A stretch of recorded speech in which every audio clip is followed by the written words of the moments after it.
வணக்கம். இது உங்கள் சிவி ஜோன். காலை வணக்கம் டு ஆல். ஸோ எல்லாரும் எப்படி இருக்கீங்க? இனி பற்றின தரமான சூப்பரான 12வது வாரத்தோட ஃபைனல் ஓட் ரிசல்ட்ஸ் தான் பார்க்க போகிறோம். அதுக்கு முன்னாடி பார்க்குற எல்லாரும் நம்மளோட சேனலை சப்ஸ்கிரைப் பண்ணிட்டு பாருங்கள், லைக் பண்ணுங்கள், கமெண்ட் பண்ணுங்கள், ஷேர் பண்ணுங்கள். இந்த வீடியோக்கு ஒரு ஹைப்புன்னு தட்டி விடுங்க. இப்போ வாங்க அந்த வீடியோக்குள்ளே போகலாம். நல்ல ஒரு ஆதரவு கொடுக்குறீங்க, ரொம்ப ரொம்ப நன்றி. நேற்று ஒரு விஷயத்தை வந்து ரொம்ப சோகமாக ஷேர் பண்ணியிருந்தேன். நிறைய பேர் ஆறுதல் கொடுத்துருந்தீங்க, ரொம்ப நன்றி. ரைட், இப்போது இந்த அனாலிசிஸ் பார்க்குறதுக்கு முன்னாடி இன்றைக்கி பார்த்தீங்கன்னா தரமான சூப்பரான விஜய் சேதுபதி அவர்களுடைய எபிசோடுக்காக நம்ம எல்லாருமே காத்துக்கிட்டு இருக்கோம். இதில் நேற்று நடந்த சம்பவங்களே, நேற்று நைட்டு நடந்த சம்பவங்களே கண்டிப்பாக வரும் அப்படின்றத மாற்றுக்கிறதே கிடையாது. ஆனால் அது யாருக்கு சாதகமாக வரும் நீங்கள் நினைக்கிறீங்க அப்படின்றத மறக்காமல் கீழே கமெண்ட்ஸ் பண்ணுங்கள். அதேமாதிரி இந்த வாரம் முழுக்க பார்த்தீங்கன்னா ஃப்ரீ டாஸ்கில் எல்லாரோட ஃபேமிலி கிட்டத்தட்ட 11 பேரோட ஃபேமிலி வந்தாங்க. இந்த ஃபேமிலியிலே எனக்கு இவங்களை ரொம்ப பிடிச்சிருந்ததுங்க. ரொம்ப அழகாக பேசியிருந்தாங்க, பாயிண்ட் போட்டால் பேசுனாங்க. அப்படின்னா எந்த குடும்பத்தை சொல்வீங்க அப்படின்னு சொல்லுங்கள். அது மட்டும் இல்லாமல் இன்றைக்கி டபுள் எவிக்ஷன் இருக்கிறதுக்கு வாய்ப்பு எக்கச்சக்கமாக இருக்குது. ஏன்னா அவ்வளோ ஆட்கள் உள்ளே இருக்கிற காரணத்தினால. ஸோ எத்தனை பேர் போக போகிறாங்க, யாரெல்லாம் போனால் கரெக்டாக இருக்குன்னு நினைக்கிறீங்க மறக்காமல் கீழே கமெண்ட்ஸ் பண்ணுங்கள். நீங்கள் யாரோட ஃபேன் சொல்லுங்கள் பார்க்கலாம். இப்போ வாங்க அந்த அனாலிசிஸ் வீடியோக்குள்ளே போகலாம். ஃபர்ஸ்ட் ப்ளேஸில் யார் இருக்கா அப்படி பார்த்தீங்கன்னா வினோத் இருக்காங்க. இவங்க எவ்வளோ ஓட்ஸ் வாங்கியிருக்காங்க அப்படி பார்த்தீங்கன்னா 1,81,931 ஓட்ஸ் வாங்கியிருக்காங்க. ஓட்டிங் பர்சன்டேஜ் பார்த்தீங்கன்னா 23.17. அதாவது வாய் இருக்குது பாருங்கள், இவரோட வாய் பயங்கரமான ஆள். நேற்று நைட் உட்காந்து பேசிகிட்டு இருக்காரு. பாக்கியா, நான் சப்போஸ் டைட்டில் அடிச்சிட்டேன்னா உனக்கு மொட்டை போடுறேன். ஏன் சார், அவங்க கண்டிப்பாக பாவம். அவங்க இங்கே வரும்போதும் வச்சு செஞ்சார், இப்போ அங்கே வீட்டில் இருப்பாங்க, அங்கேயும் வச்சு செய்கிறார். இன்னும் எஃப்சி பண்ணிட்டு வந்திருக்கேன்றாரு அவங்கள பார்த்து வந்தப்போ. அநியாயங்கண்ணா. அதே மாதிரி இந்த சாண்டா கிளாஸ்க்கு ஒன்று சொன்னார் பாருங்க, மைக்கு போடலன்னு சொல்லிட்டு எல்லாருக்கும் ஒன்று சொல்லிவிட்டு, சாண்டா கிளாஸ் உங்களை எனக்கு என்ன உங்ககிட்ட ரொம்ப பிடிச்சது, உங்களுக்கு சுகர் இருக்குன்னு சொல்லிட்டு நேற்றுலேருந்து கையிலே ஒரு சாக்லேட்டை சாப்பிடாம வச்சுருக்கீங்க பார்த்தீங்கன்னா, அதையும் நான் ரொம்ப பிடிச்சிருக்குன்னு போயிட்டார். அநியாயம். ஆனால் அவங்க ஒய்ஃப் உண்மையிலே கொடுத்து வச்சவங்க. இப்படி ஃபன்னாக கிடைக்கிறவங்க ஒரு லைஃப் பார்ட்னர் இருந்தாங்கன்னா செம்ம ஃபன் தான். ரெண்டாவது பேஸ் பார்த்தீங்கன்னா நம்மளுடைய திவ்யா இருக்காங்க. இவங்க எவ்வளோ ஓட்ஸ் வாங்கியிருக்காங்க அப்படி பார்த்தீங்கன்னா 1,22,713 ஓட்ஸ் வாங்கியிருக்காங்க. ஓட்டிங் பர்சன்டேஜ் பார்த்தீங்கன்னா 15.63. ஸோ திவ்யா நேற்று பார்த்தீங்கன்னா ஒரே ஒரு விஷயம், அவங்க அந்த ஒரு பாயிண்ட்டை சொன்னாங்க, நம்ம விஜய் பார்வதி. அது நார்மலாக எப்பயுமே சொல்கிற விஷயங்கள், அதை ஒரு இதுவாக வச்சுக்கிட்டு அவங்க நேற்று மார்க்கிங் பண்ணது ரொம்ப ரொம்ப மோசமான ஒரு சேவலாக. அங்கே இருக்கிற ஹவுஸ்மேட்ஸ் எல்லாருமே, குறிப்பாக பார்த்தீங்கன்னா அவங்க டீமில் இருக்கிற அரோரா, கனி, சபரி எல்லாருமே அதை நீங்கள் பண்ணியிருக்கக்கூடாது அப்படின்னும் போது, இல்லை அவங்க என்ன பண்ணாங்கன்னு நாங்கள் பார்க்கல அந்த மாதிரி அவங்க சொல்லவுடனே அவங்களுக்கு ரொம்ப ஷாக் ஆகிடுச்சு. அதை வெளியே அரோரா இவங்ககிட்ட திரும்ப கேட்கும்போது மார்க்கிங்னா என்னன்னே தெரியாதுன்ற மாதிரி ஒரு விஷயத்தை பேசியிருந்தாங்க. ஸோ திவ்யாவோட விஷயங்கள் இன்றைக்கி எப்படி கண்டிப்பாக வரும், திவ்யாவுக்கு சாதகமாக அமையும்னு நினைக்கிறீங்களா? அதே மாதிரி திவ்யா மேலே உண்மையிலே தவறா? அதே மாதிரி திவ்யா மேலே ஒரு பெரிய குற்றச்சாட்டு என்னென்னா, கரெக்டாக வெள்ளிக்கிழமான சண்டே ஒரு விஷயத்தில் இவங்களோ இல்லை இவங்களுக்கு ஒரு விஷயமும் வந்துட்டுருக்கு. அதை பற்றி என்ன நினைக்கிறீங்க? இவங்க வால்ண்டராக க்ரியேட் பண்ணுறாங்களா, இல்லை இவங்களை தானே தேடி வருதா?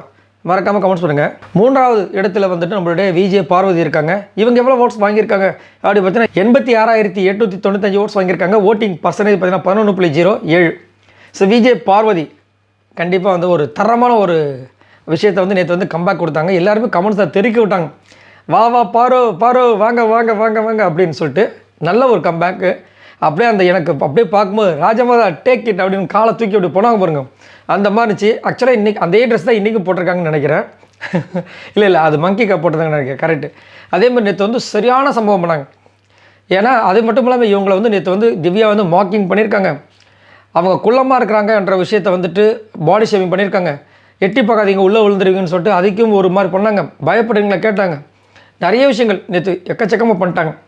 ஸோ அதனால் பார்வதி ஆனால் வார்த்தையை விடவே இல்லை. அவங்க கூட அந்த டான்ஸ் மூமெண்ட் அந்த மாதிரி மட்டும் பண்ணாங்க. அதே மாதிரி நிறைய விஷயங்கள் எடுத்து வச்சுருக்காங்க. ஸோ கண்டிப்பாக பழைய பார்வதி வந்துட்டாங்க. அதே மாதிரி இந்த கமருதி விஷயத்துலேயும் ஒரு நல்ல ஒரு முடிவை 2 பேருமே எடுத்தாங்கன்னா இன்னும் நல்லா இருக்குன்றது நம்மளோட கருத்து. உங்களோட கருத்தை சொல்லுங்கள். நேற்று பார்வதி கமருதி சண்டை போட்டிருப்பாங்களே, உண்மையிலேயே யார் மேலே தவறுன்னு நினைக்கிறீங்க அதை சொல்லுங்கள். 4வது பிளேஸ் பற்றி நம்மளுடைய கனி இருக்காங்க. இவங்க எவ்வளோ ஓட்ஸ் வாங்கியிருக்காங்க அப்படி பார்த்தீங்கன்னா 68,903 ஓட்ஸ் வாங்கியிருக்காங்க. ஓட்டிங் பர்சன்டேஜ் பார்த்தீங்கன்னா 8.78. ஸோ கனி கண்டிப்பாக ஒரு திறமையான ஒரு போட்டியாளர், அதை மாற்றுக்கிறதே கிடையாது. ஆனால் திடீர்னு பார்த்தீங்கன்னா இந்த வன்மத்தை கக்கிற விஷயங்கள் கொஞ்சம் அதிகப்படியாக எல்லை மீறி போகுது. நேற்று மதியானம் பாத்திரம் துளக்க வேலை, அதில் ஒரு பெரிய கிளாஷ் வந்துச்சு. அதுக்கப்புறமா விஜய் பார்வதி போய் துளக்க போகிறேன்னு சொல்லிட்டு போகிறாங்க. அங்கே அவ்வளோ பாத்திரங்கள் இருக்குது. அந்த நேரத்தில் ஆல்ரெடி பாத்திரத்தில் சாப்பாடெலாம் இருக்குது, வேறு பாத்திரத்தை மாற்றுறதுக்கு பாத்திரமும் இல்லை. இருந்தாலும் அவங்க துளைக்கி வைக்கிறதுல, கழுவி வைக்கிறதுல பாத்திரத்தை இதை ஊற்றிட்டு திரும்பவும் அதை துளக்க போடுவோன்னு ஒன்று சொன்னாங்க பார்த்தீங்களா ஐடியா. அங்கே தான் அவங்களோட கேமை லாஸ் பண்ணுறாங்க கனி. இதை விட்டுட்டு அவங்களோட கேமை நேர்மையாக விளையாண்டாங்கன்னா இன்னும் சூப்பராக இருக்கும். விஜய் அதை தான் சொன்னாங்க. அதே மாதிரி விக்ரம் வீட்டில் இருக்கிற அவங்களோட மனைவியும் அதான் சொன்னாங்க, உங்கள் கிட்ட வந்து மெனக்கட்டு விஜய் வந்து சொல்லிட்டு போகிறாங்க, ஆனால் நீங்கள் அதை கேட்காம அடுத்த நாளே திரும்ப விக்ரம் கிட்ட பேசிட்டு இருக்கீங்க அப்படின்னு முடிச்சிட்டாங்க. 5வது பிளேஸ் பார்த்தீங்கன்னா அரோரா இருக்காங்க. இவங்க எவ்வளோ ஓட்ஸ் வாங்கியிருக்காங்க அப்படி பார்த்தீங்கன்னா 63,340 ஓட்ஸ் வாங்கியிருக்காங்க. ஓட்டிங் பர்சன்டேஜ் பார்த்தீங்கன்னா 8.07. நேற்று இருக்கிறதுலேயே உருப்படியாக ஒரு விஷயத்தை பண்ணாங்க அரோரா, செம்ம மாதம் இருந்துச்சு. என்னென்னா, நீங்கள் மார்க்கிங் பண்ணதை நான் பார்த்தானா அவங்க மார்க் பண்ணாமல் தெரியவே இல்லையே, எப்போ அவங்க மார்க் பண்ணாங்கன்னு ஒரு கேள்வி வந்து விஜய் பார்வதிக்காக அரோரா கேட்டாங்க. அதில் திவ்யா வந்து ஷாக் ஆகிட்டாங்க. அவங்க நிறைய இடத்துல பண்ணாங்கன்னா நிறைய இடங்கள் எப்போன்னு கேட்டாங்க. அப்புறமா நான் சொல்கிறேன் அப்புறமான்னு சொல்லிட்டு சைலண்ட் ஆகிட்டாங்க. அதுக்கப்புறம் திரும்பவும் அரோராவுக்கு அவங்க கரெக்டான பதில் கொடுக்கல. ஸோ அரோராவோட விஷயமே இப்போது இது தான் போத்தன் சார் சொன்னாங்க. போத்தன் அவங்க நம்ம கமருதீன் ஃப்ரெண்டும் சொன்னாங்க, உங்களை வச்சு தான் அவங்களோட கேம் இருக்குது, எந்த பாயிண்ட்டு வேலிடோ அதை எடுத்துக்கிட்டு இங்கே பேசலாமா இல்லை வீக்கெண்டில் பேசலாமா ஒரு விஷயத்தை பண்ணுறாங்க. ஸோ அதை நீங்கள் வந்து தவிர்க்கணும்னு சொன்னாங்க. இப்போ உங்களுக்கு ஒரு சரியான வேல்யூவான பாயிண்ட் கிடச்சிருக்கு, பார்க்கலாம் என்ன நடக்குதுன்னு. 6வது பிளேஸ் பார்த்தீங்கன்னா சாண்ட்ரா இருக்காங்க. இவங்க எவ்வளோ ஓட்ஸ் வாங்கியிருக்காங்க அப்படி பார்த்தீங்கன்னா 58,637 ஓட்ஸ் வாங்கியிருக்காங்க. ஓட்டிங் பர்சன்டேஜ் பார்த்தீங்கன்னா 7.47. சாண்ட்ராவோட கேம் பயங்கர கிளவராக இருக்குது, செம்ம ஸ்ட்ராட்டஜிக்காக இருக்குது. நான் பார்க்கும்போது சரி, அவங்க பண்ணுற விஷயங்கள் போன வாரம் எப்படி இருந்தாங்க இப்போ எப்படி இருக்காங்கன்னும் போது நம்மளுக்கு ஒரே கன்ஃபியூஷனாக இருக்குது. பட் இருந்தாலும் செம்ம கம்பேக் கொடுத்துருக்காங்க சாண்ட்ரா. இதை பற்றி என்ன நினைக்கிறீங்கன்ற சொல்லுங்கள். 7வது பிளேஸ் பார்த்தீங்கன்னா விக்ரம் இருக்காங்க. இவங்க எவ்வளோ ஓட்ஸ் வாங்கியிருக்காங்க அப்படி பார்த்தீங்கன்னா 53,697 ஓட்ஸ் வாங்கியிருக்காங்க. ஓட்டிங் பர்சன்டேஜ் பார்த்தீங்கன்னா 6.84. ஸோ விக்ரம் நல்ல திறமையான ஒரு போட்டியாளர், அது மாற்றுக்கிறது கிடையாது. ஒவ்வொரு வீக்லி டாஸ்க்லையும் தன்னோட 100% கொடுக்கறது, 100 இல்லை 120 கூட சொல்லலாம். அவ்வளோ விஷயங்களை வந்து எக்ஸ்ட்ரா கொடுக்குற ஒரு ஆள், அது வந்து மாற்றுக்கிறதே கிடையாது. சரிங்களா? ஆனாலும் அவங்க வீட்டிலேருந்து வந்தவங்க, நீங்கள் இந்த மாதிரி பண்ணியிருக்கக்கூடாது, சர்க்காஸ்டிக்காக பேசுகிறீங்க அப்படின்னு அவங்க வீட்டில் இருக்கிற அவங்களோட மனைவி அவங்க சொன்னது உண்மையிலே ஷாக்கிங்காக இருந்துச்சு. ஏன்னா நம்ம ஃபீல் பண்ணுற விஷயங்கள் அவங்களுக்கு ஃபீல் ஆகிருக்கு. அவர் திரும்ப மாற்றுவார் அப்படி பார்த்தேன், கொஞ்சம் மாற்றுற மாதிரி இருக்குது. பட் திரும்பவும் அதே விஷயங்கள் செய்கிறாரு. அதேமாதிரி ஒரு விஷயத்தை பதறி சொல்லியிருப்பாங்க, நேற்று பாரம்மா கிட்டே எதுவும் சர்க்காஸ்டிக்கமாக பேசலை அப்படின்னு. ஸோ அவங்க மைண்டுக்குள்ளே நிறைய விஷயங்கள் இதுவாக இருக்குது. அதை தான் இங்கேயும் வந்து பார்த்தீங்கன்னா விஜய் பார்வதிக்கு அவங்க வந்துட்டு விக்ரம் சொன்ன மாதிரி யாருமே கோவமே படலை. 8வது பிளேஸ் பார்த்தீங்கன்னா சபரி இருக்காங்க. இவங்க எவ்வளோ ஓட்ஸ் வாங்கியிருக்காங்க அப்படி பார்த்தீங்கன்னா 52,431 ஓட்ஸ் வாங்கியிருக்காங்க. ஓட்டிங் பர்சன்டேஜ் பார்த்தீங்கன்னா 6.68. கண்டிப்பாக சபரி வந்து கம்பேக் கொடுத்தாருன்னா சூப்பரான மாசான ஒரு விஷயத்தை கொடுக்கலாம். ஏன்னா அவர்கிட்ட அவ்வளோ திறமைகள் இருக்குது. நான் முதலேருந்தே சொல்கிற ஒரு விஷயம் அதுதான். சபரி இதை வந்து வெரி டேலண்டட் பர்சன், பேச்சுலேயும் சரி, எல்லாத்துலேயுமே குணங்களையும் சரி, எல்லாமே சரி.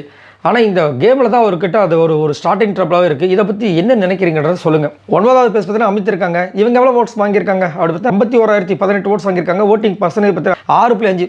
ஸோ அமித்துக்கு ஓட்டு ரொம்ப கம்மியாக இருக்குது. அதை பார்க்கும்போது நம்மளுக்கு பக்குன்னு இருக்குது. ஏன்னா 2 எவிக்ஷன் வச்சுட்டாங்கன்னா அதில் வந்துட்டு அமித் மாட்டி போகிறோம் அப்படின்னு ஒரு பதவிப்பு இருக்குது. ஏன்னா ரொம்ப நல்ல தங்கமான மனிதர், என்ன நடக்க போகுதுன்னு தெரியல. லாஸ்ட்டாக பற்றி நம்மளோட சுபிக்ஷா இருக்காங்க. இவங்க எவ்வளோ ஓட்ஸ் வாங்கியிருக்காங்க அப்படி பார்த்தீங்கன்னா 45,531 ஓட்ஸ் வாங்கியிருக்காங்க. ஓட்டிங் பர்சன்டேஜ் பார்த்தீங்கன்னா 5.79. ஸோ சுபிக்ஷா கண்டிப்பாக இந்த வாரம் காலி அப்படின்றத தெரியுது. ஏன்னா ஓட்டுக்கு சுத்தமாக இல்லை. அது மட்டும் இல்லாமல் வீட்டிலேருந்து வந்த உறவினர்கள் செம்மையாக வந்துட்டு அந்த விஷயத்த திரும்ப சொன்னாங்க. எப்படி திரும்ப வந்து வெளியே வரும்போது வருத்தப்பட்டுருவாங்களோ நம்மளோட அக்கா, நம்மளோட பொண்ணு அப்படின்னு அவங்க பேசின விஷயங்கள் தான் நம்மளுக்கு தெரிய வருது. அதேமாரி ரொம்ப வந்துட்டு ஆறுதலாக இருந்தாங்க. அதுவும் சுபிக்ஷா வந்துட்டு அம்மா உட்கார வச்சு, அம்மா நம்ம மடியில் படுத்துக்கிட்டோமான்னு சொல்லி படுத்து ஒரு கண்ணீர் விட்டாங்க பார்த்தீங்களா, மெல்ட் ஆகிட்டு இருக்கும். அது அம்மானா அம்மா தான், ரைட். சரி, இவங்க எல்லாரும் மொத்தமாக அவங்களோட ஓட்ஸ் இது வரைக்கும் பார்த்தீங்கன்னா 7,85,96 ஓட்ஸ் வாங்கியிருக்காங்க.